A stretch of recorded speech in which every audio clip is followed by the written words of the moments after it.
more than an hour a day, and I've kept that deal. Hey, Mayor, hey, Shoshana, Nachman, hello, Ray. So, as I said, I made that deal with myself and with one of my rabbis that I wasn't going to use Facebook more than an hour a day, and I kept that deal. And I just want to sell this deal to you. I'm in Miami, Avi. I'm in Miami. Hello from Aventura, Miami. So I want everyone to consider taking this commitment with me, where we all commit to only use Facebook an hour a day. If that, you don't have to you don't have to use your full hour. You can use less than an hour. But I went off Facebook totally, which was an incredible thing. I went off, I think this time for I don't know, maybe 3 months, 4 months. It was amazing. And but then it was just like I have 5,000 friends and a couple thousand people on my Facebook page, and I just kind of let it all go at once. It felt like a little bit like I could do it a better way, right? So then I went on and I said, okay, the middle ground, I'm going to use it an hour a day max, and I've held to it, and it's a great thing, because Facebook is obviously can be this incredible tool, and but more often than not, I think it's used. More often than not, we use it as an incredibly stupid tool. So whoever wants to take this commitment with me, uh, you can write it in the comments. You can say, starting now, you commit to only use Facebook for 1 hour every 24-hour period, and why not? There's a lot more to do in life than be on Facebook. Now I know for so many people, it's just like it's part of your brain. You can't, you're just kind of constantly on it, constantly off, constantly on it, and that kind of constant stimulation is really bad for the health. As you know, I'm just telling you. I'm telling you what you know already. So if the people in your life can't deal with the fact that you're only on it for an hour a day, come on, that's like over the top, right? Okay, so who's with me? Eliezer, you with me? Tamar, Hana, with me? Can anyone take this challenge? Can anyone proclaim publicly the commitment to only use Facebook for 1 hour a day? Who can do it? Who can do it? So far, there's no takers. This is like an auction. It's like an auction where I'm trying to get people to enlist to only use Facebook for an hour a day. I'm in the Whole Foods in Aventura for people that are curious where I am with my nifty new headset I got at Best Buy because I'm only here temporarily. Is the plan in Aventura? My Rav told me to go back to Israel in Pesach before Pesach. So I haven't got an office here, so I'm just using cafes when I have to work. And then there's a lot of noise in the background, so I got this nifty headset. That's that's the fascinating the fascinating story of my headset. Okay, questions and comments are welcome during the presentation. So this my Breslov Qigong school. It's kind of like a cosmic school without a single location right now. My Breslov Qigong means the development of energy. Okay, Tamar Hana says she can. All right, 1 hour a day Facebook. That's it. I think she's making a public pledge to use Facebook no more than 1 hour a day. So Qigong means the development of energy. And what does Breslov mean? That's the whole story. But Breslov is basically like like a path to God. So the Facebook thing is part of the David Gall says here staying off Facebook for an hour is a school for funny shit. No, that's great. No, to stay off for an hour is great, but no, the idea here is to commit to only use Facebook for 1 hour a day. 1 hour a day maximum. The other 23 hours can be taken up with other things like community service, work, uh, dating, whatever. Um, so Qigong is the development of energy, and too much Facebook use. It's obviously generally an energy depletion. So it's not just Facebook. It's anything we can do that builds our energy. There's a whole gamut of things we can concentrate on that builds our energy. Another thing is to guard the eyes. Whole Foods and Aventura is a difficult place to guard the eyes. There's not a lot of modest dress, but especially for men, the practice of guarding the eyes is a strategy for building energy. Brazilian Jiu-Jitsu.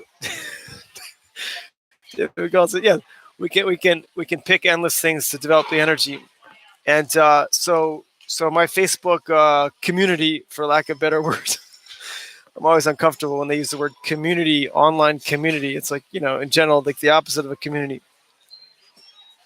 But we're going to make the best use of it, just because here we are, 2018. So my Facebook presentations are about building energy. What kind of way can we build energy? And everyone's focused on building energy. Everyone who's into good stuff is focused on building energy. But here we focus on building energy in this world, and preparing a good place in the next world, right? Everyone's focused on energy. All the greatest athletes, all the greatest executives, all the greatest models. Everyone's into building energy, but there's not a most people don't care so much about the world to come. So here we want both. We're building energy in this world, and we're preparing our soul journey for what happens after we die. And see, it all fits together. It all fits together. Hi, Catherine. Hi, Evan. Because if we're in denial when we die, if we're in denial about like preparing properly for the life after death, so to speak, that causes us a deep stress, and that deep stress is part of what depletes our health, right? Yeah. 1 hour. We have Tamar Hana is touting the goodness of only using an hour a day Facebook. Okay, so we can only build the ultimate health if we're as deeply relaxed as possible. And there's nothing as relaxing as working on our ultimate soul's journey. Our soul through this world. It's a great thing. We're getting this job, we're getting this marriage, we're getting this money, we're doing good to our family, and so on and so forth. These are all good stuff.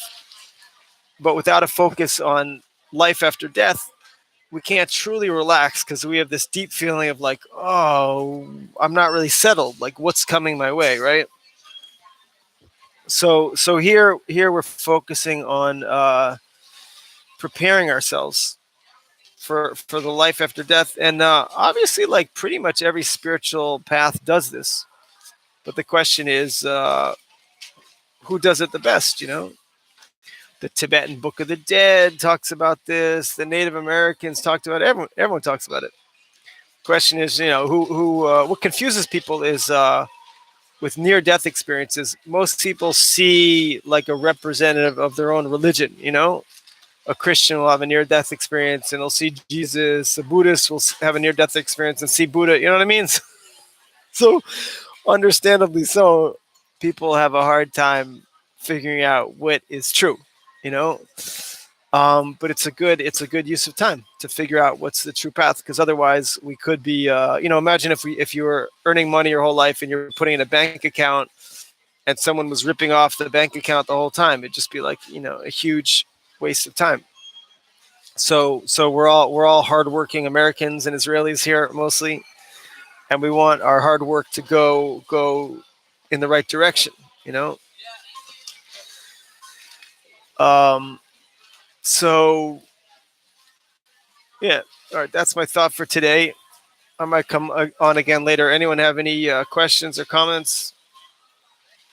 Because I only get an hour a day, so I got to make these thoughts quick in case I want to come back on, or in case someone wants to comment. It's a nice structure.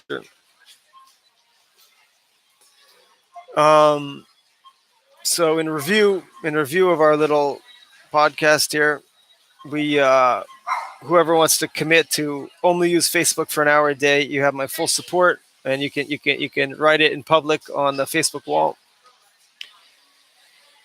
And we want the deepest relaxation now to produce the greatest health and wellness now. And to get the deepest relaxation now, we're day by day making the greatest strategy for what happens to us after death, right? We're preparing for it now. Any real thing in life takes preparation, you know. Any real thing in life takes preparation. So a lot of people say, what do I care what happens when I die? I'll deal with it then. This is 100% the wrong attitude.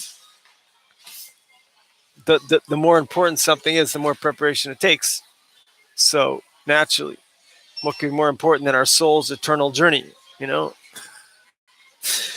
When I was kind of yeah sure when I was religiously undecided, I was around the Christians a lot. They would always talk about eternal life and eternal damnation. It never quite I never quite believed them all the way, but still, it got me thinking. Like, yeah, the soul does seem like an eternal thing. What's the proof that the soul is eternal? It's that we don't really know where we came from when we're born, and we don't really know where we're going when we die. But both ends of the spectrum seem a little random. We just popped out of nowhere. That doesn't seem like sensible. We just popped out of nowhere and we return to nowhere. It's not sensible. You take anything in the world. You take like a tree. It had a seed. The tree came from a seed. When it dies, it decomposes and the remains go somewhere. You know what I mean? So that's kind of the proof for this eternal life business. Yeah, Baruch Hashem. Okay, so I hope you enjoyed my new headset. I enjoyed it. Look very pro. It's like one of those top salespeople. I'm selling you an hour a day Facebook today. All right, peace. We'll be in touch. Bye.